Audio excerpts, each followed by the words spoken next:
it going? Good afternoon to you all. Welcome back. It's guess what time? It's gym time again, and another beautiful day here in Sydney. Just got to concentrate driving past the school. We've got 40-kilometre-hour school zone. We've got all the mums in their four-wheel drives. So I shouldn't be too disparaging. I don't have kids. I'm unlikely to have kids.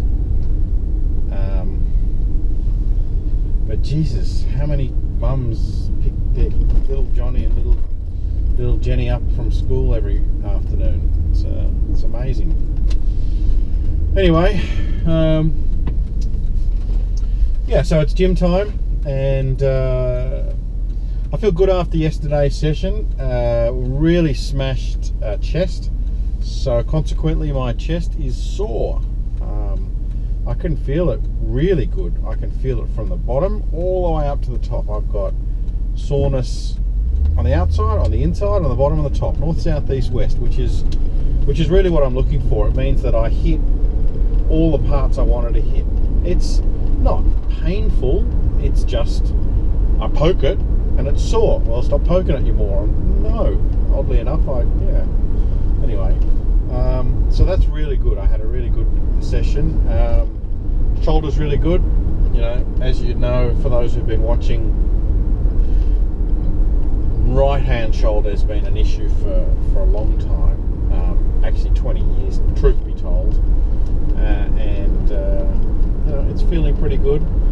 You know, after a shoulder session, especially if I'm doing flies and flat bench, you know, I did dumbbell bench and I did incline barbell bench, you know, all of those things stress the shoulder, and they're moving the shoulder joint has got a lot of stress on it, and it's moving through various different planes of movement, and you know, it's pretty good. No real aches. I mean, 4 months ago I couldn't sort of lift my shoulder across and lift my hand across and touch my other shoulder. It was sore.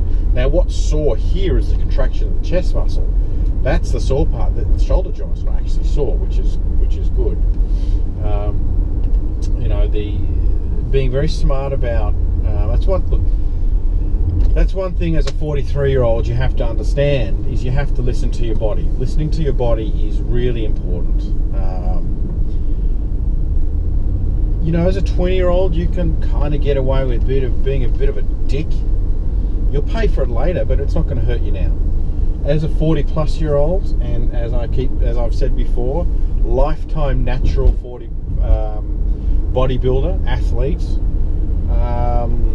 you know, the past catches up on you. I got sore, bad knees, bad shoulders, bad lower back, and I have to be careful. I have to be smart in how I train, how I warm up, how I cool down, how I recover. These things are very important, and I think it's interesting to note that as I get older, I think a lot more about how I train. I used to just do whatever, walk into the gym and do whatever. And I see young guys do that now. They go in, do a bit of this, do a bit of that. There's no real plan of attack. And you know, one of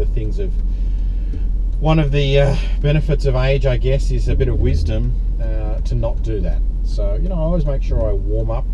I always make sure I do exercises that I know aren't going to hurt me, and if I am doing an exercise and that's not, and it's hurting me, I stop. And hurt as in, I can feel it, my muscles. You know, in your joints or your tendons or your ligaments, you can feel when it's not doing the right thing. So consequently, there's a few exercises that are pretty much banned that I will not do, because I know that I'm going to pay for it in recovery, and it could set me back weeks. For example, dumbbell seated shoulder press. No way. It's not so much the pressing action, because we've got a great machine that presses really nicely in my gym, in my regular gym. It's actually getting the weight to the up and down from first position. That hurts. Another one is reverse grip bench. Now, That's used to reverse grip bench. It's used as a sort of reverse tricep push, and that one really hurts my shoulder, so I'm not going to do that. And even flat barbell bench is something that I have to be very careful with. That one will hurt my shoulders. I think with the dumbbells, I can actually, instead of being straight, I can actually twist them slightly, and I have more flexibility of where the shoulder moves. And honestly, one shoulder is slightly higher than the other, and it's plain across my chest. That's just the way it is. Anyway, so what's on the cards today? Today is going to be arms, and I'm going to wing it today. Oh, you took my spot, you can't. Keep going, keep going, keep going, keep going. Thank you. Thank you very much. Appreciate it greatly. I took my spot. Anyway, what's on for today? Today's going to be arms, so let's get at it.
Well, I'm stuffed again. Am I ever not stuffed after going to the gym? Oh, I tell you, another great session. You know what, today I actually didn't follow any program at all. I decided that today, where are you fucking going? Okay, excellent.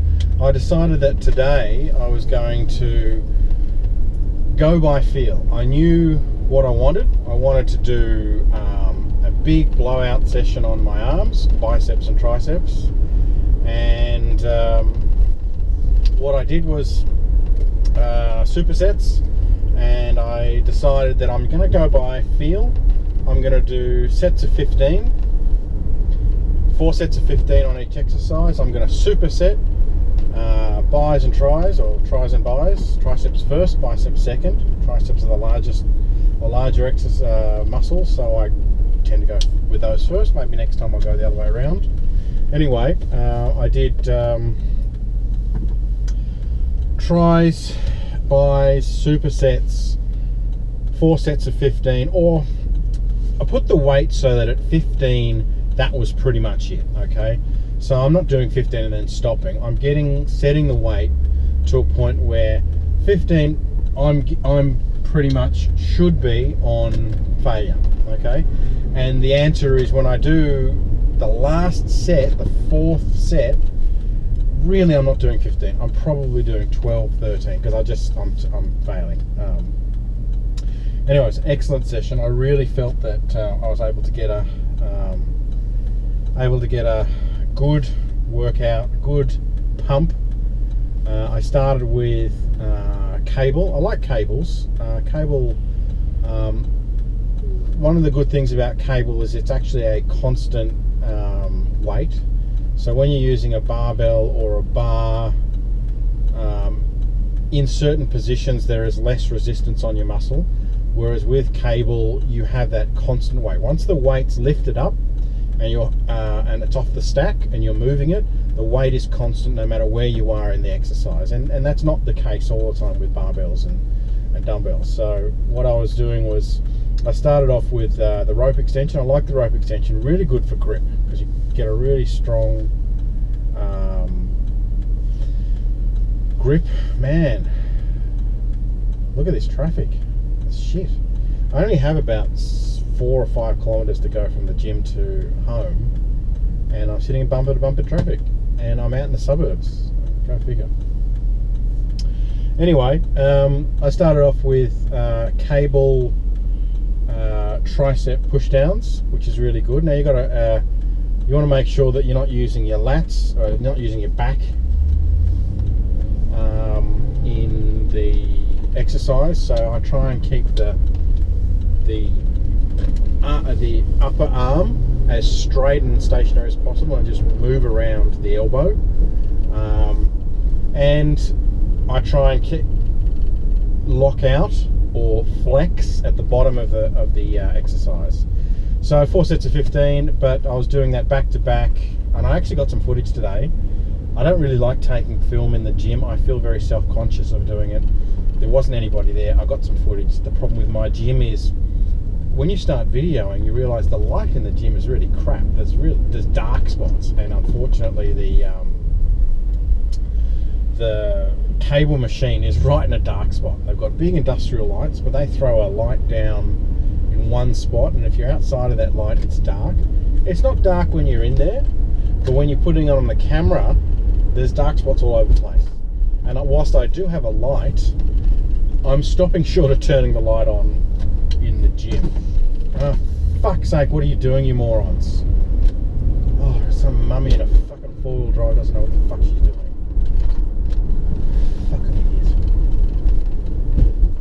I didn't think they were allowed out after 5 PM. Anyway, so I did supersets, cable push down, and then biceps was the cable hammer curls, which is basically the direct opposite of the cable push down, and it's a fantastic superset to do.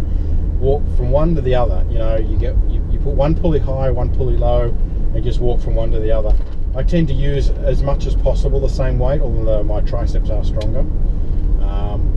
Then I went to some bar exercises, and again, I'm trying to do the exact opposite to what I did.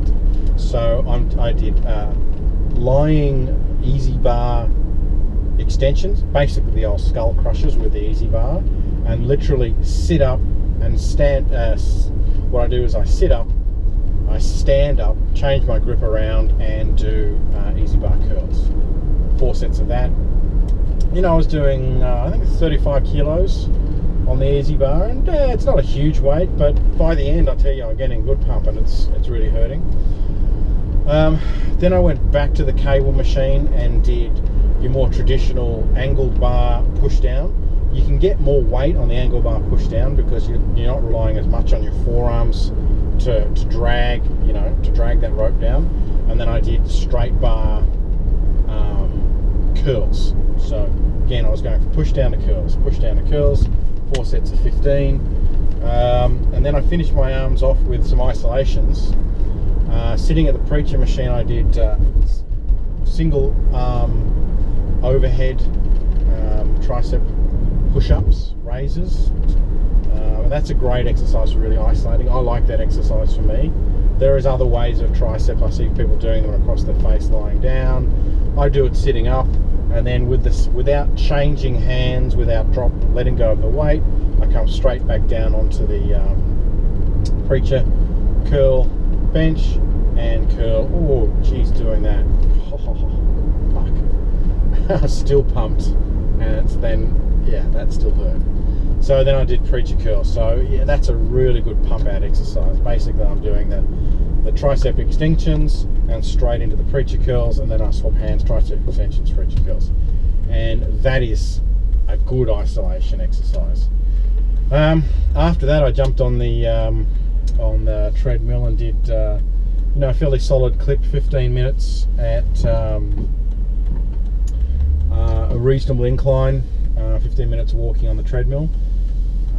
Get the heart rate up 130, 135, and blow out, get out some cardio. I mean, listen, my heart rate was pumping when I'm doing those supersets, but this is just that final blowout to get some cardio in. I said I want to get some cardio in and see the difference it makes to the body fat. I think I probably put on 2 or 3% in the last few months, so I probably want to take 5% body fat down. Truth be told, I want to get to 10% this year. I've never really been 10% for maybe 20 years. Back when I used to fight mixed martial arts, I had my last fight in 1995, which is a long time ago. I was fighting below 10% body fat, and at that stage, I think I weighed in about 95, 96 kilos in my fights.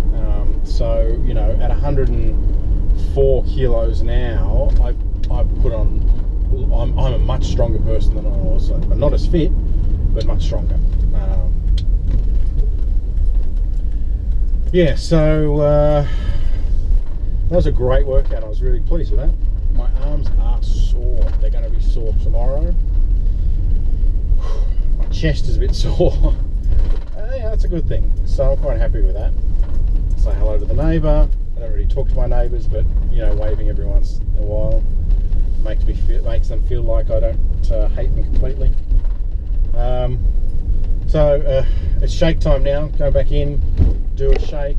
I've got a big spreadsheet to finish this evening that needs to go to the US for a major decision. It's a 3-year business plan that I've been working on for a startup here in Australia, and decision that comes on Friday. So shake time, and catch you later.